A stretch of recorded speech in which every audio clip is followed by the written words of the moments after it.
মায়ের ভালোবাসার তুলনা পৃথিবীতে অন্য কারোর সাথে হয় না।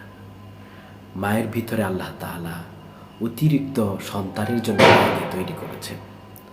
মা যদি সন্তানের দিকে তাকায় তাহলে মায়ের সব ধরনের দুঃখ দূর হয়ে যায়। একটা সন্তানের দিকে তাকালেই মা বুঝতে পারে আমার সন্তান সুখে রয়েছে নাকি দুঃখে দিন কাটাচ্ছে। তো এত সুন্দর মায়ের ভিতরের আল্লাহ তাআলা মমতা দিয়ে তৈরি করেছেন, অন্য কাউকে এই অতিরিক্ত মমতা দেন নাই। তো মায়ের ভিতরে আল্লাহ তাআলা অতিরিক্ত একটা সফটওয়্যার তৈরি করে দিয়েছেন। সেই সফটওয়্যার মাধ্যমে মা বুঝতে পারে আমার সন্তান সুখে রয়েছে নাকি দুঃখে রয়েছে।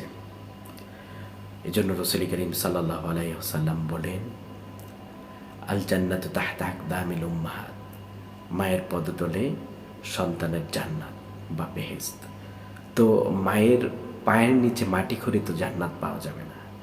জান্নাত পেতে হলে মায়ের সন্তুষ্টি অবলম্বন করতে হবে, মায়ের ভালোবাসা অর্জন করতে হবে, মার খেদমত করতে হবে।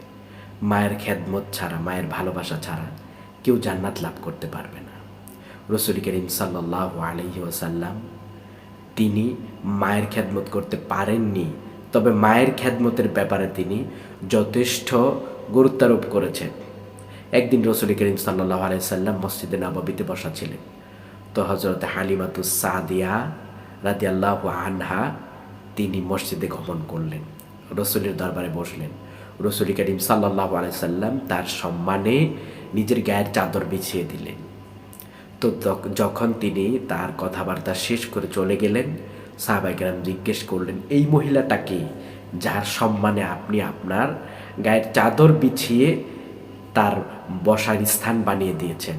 রাসূল করিম সাল্লাল্লাহু আলাইহি ওয়াসাল্লাম বলেন, সে দুনিয়ার অন্য কোনো সাধারণ মহিলার মতো নয়, সে হচ্ছে আমার দুধমা হালিমাতুস সাদিয়া রাদিয়াল্লাহু আনহা। তো এত সম্মান করেছেন তিনি, এত গুরুত্বারোপ করেছেন মায়ের খেদমতের ব্যাপারে। মা এত শান্তি এবং এত একটা ভালো শব্দ